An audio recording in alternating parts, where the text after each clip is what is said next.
सर्व स्वामी भक्तांना माझ्याकडून श्री स्वामी समर्थ। हे बघा किती छान लाडू बनवले, तुम्ही बघू शकता। थंडीचे अतिशय पौष्टिक असे लाडू झालेले आपले। हे बघा आपण लाडूसाठी सर्व साहित्य घेतलेलं आहे।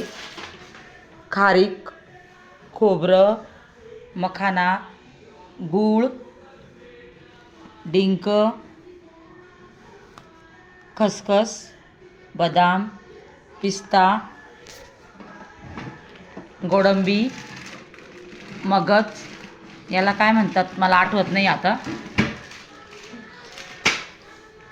काजू, हे सर्व पदार्थ घेतले बघा। आता हे सर्व आपण तुपात भाजून घेऊ आणि मिक्सरमध्ये बारीक करून घेऊ।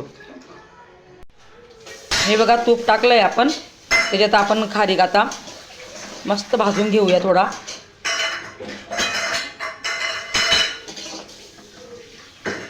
जास्त नाही भाजायचं, थोडं थोडं भाजायचं।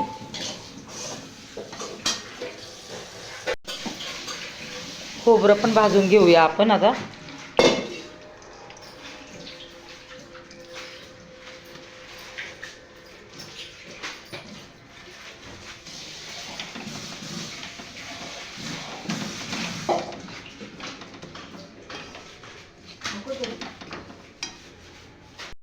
हे बघा किती छान खोबरं भाजलेलं आहे मी तुपात, आणि खारीकही भाजून घेतलेली आहे मस्तपैकी, मस्त कलर आलेला आहे।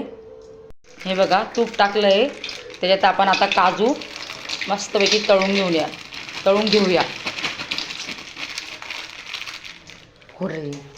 हे बघा काजू मस्तपैकी थोडे तुपात तळून घ्यायचे, म्हणजे लाडू असे रुचकर लागतात आणि एकदम सुंदर खायला। सर्वजण अतिशय आवडीने खातात।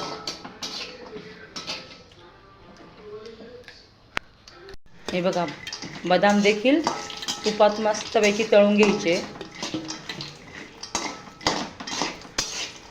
गॅस बारीक ठेवायचा आहे। लाडू आहे ना 2 महिने पण ठेवले ना तरी खराब होणार नाही। अशा पद्धतीने जर केले ना तुम्ही लाडू तर खराबसुद्धा होणार नाही आणि खायलासुद्धा अतिशय सुंदर लागतील। हे बघा याला काय म्हणते मला ते काय आठवत नाही आहे, तुम्हाला माहीत आहे का काय म्हणता याला तर कमेंट करून नक्की सांगा। हे पण तळून घ्यायचे, थोडं थोडं कमी गॅसवर तळायचे, थोडंच घ्यायचं तळायला, जास्त नाही लाल करायचे। हे बघा आता पिस्ता टाकला आहे, पिस्ता सुद्धा तळून घ्यायचा आहे मस्तपैकी। हे बघा आपण गोडंबी टाकली आहे, त्याच्यातच आपण खसखस देखील टाकून देणार आहे आणि मस्तपैकी थोडी भाजून घ्यायची आहे तुपात। माझ्या भावाला आहे ना माझ्या हाताचे लाडू फार आवडतात। त्याचं कधीच नाही चाललं होतं की ताई तू कधी येते लाडू करायला, चला म्हटलं आज करूनच घेऊ। हे बघा डिंक पण घातला आहे आपण आता। हे लाडू आहे ना उपवासाचे लाडू आहेत, म्हणजे याच्यात आपण आता मेथी, गव्हाचे पीठ वगैरे काहीच टाकणार नाही आहे। फक्त ड्रायफ्रूट्स, डिंक, खारीक, खोबरं असं। हे लाडू फार हेल्दी आणि ना ज्यांचं वजन कमी असेल ना त्यांचं वजन देखील वाढणार आहे असे लाडू आहे। त्यामुळे ना फारच पौष्टिक बनणार आहे लाडू आजचे। ज्यांना जर वजन वाढवायचं असेल ना ते तर नक्की खाऊ शकता। हे बघा किती खरपूस मस्तपैकी तुपात भाजलेलं आहे। आता आपण हे मिक्सरमध्ये बारीक करून घेऊया। खारीक आणि खोबरं देखील बारीक केलेलं आहे मिक्सरमध्ये। हे बघा तुम्ही बघू शकता मस्तपैकी खोबऱ्याला तेल सुटलेलं आहे, म्हणजे खोबऱ्याचं सुद्धा तेल निघतं इथं। आणि तूप तर वेगळंच आहे, मग तेलाचं आणि तुपाचं मिश्रण होणार आहे ना तर एकदम भारी लागणार आहे लाडू। मखाना देखील तुपात मस्त थोडं थोडं भाजून घ्यायचं आहे आणि मिक्सरमध्ये बारीक करून घ्यायचं आहे। हे बघा तुपामध्ये आता गुळाचा पाक करायला घेतलेला आहे आपण। तूप टाकलेलं आहे, त्याच्यात आपण हा 1 किलो गूळ पगळायला ठेवलेला आहे। म्हणजे आता त्याचा थोडा पाक बनणार, जास्त पाक नाही बनवायचा आहे, फक्त गूळ चांगला पगळवून घ्यायचा आहे गरम तुपामध्ये.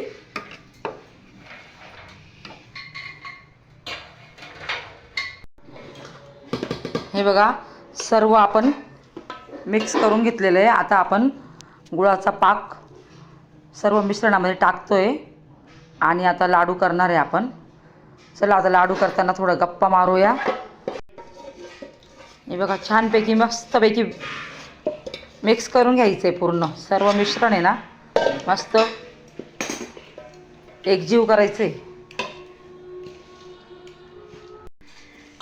या बघा माझ्या वहिनी पण करताय. आम्ही दोघी मिळून लाडू करतोय. लाडू म्हणजे एक जणाचं काम नसतं, 2 जण त्याला नक्की लागतं. हे बघा किती छान लाडू येत आहे.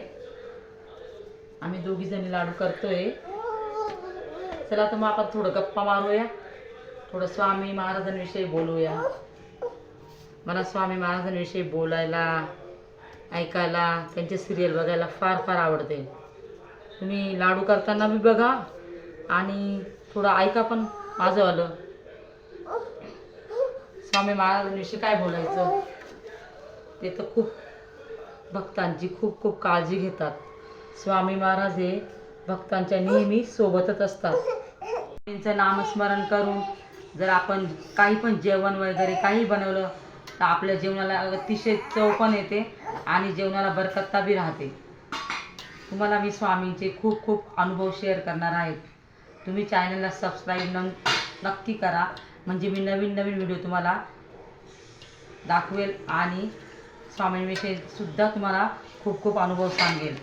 त्यामुळे तुम्ही चॅनलला नक्की सबस्क्राईब करा आणि माझे व्हिडिओ बघत राहा.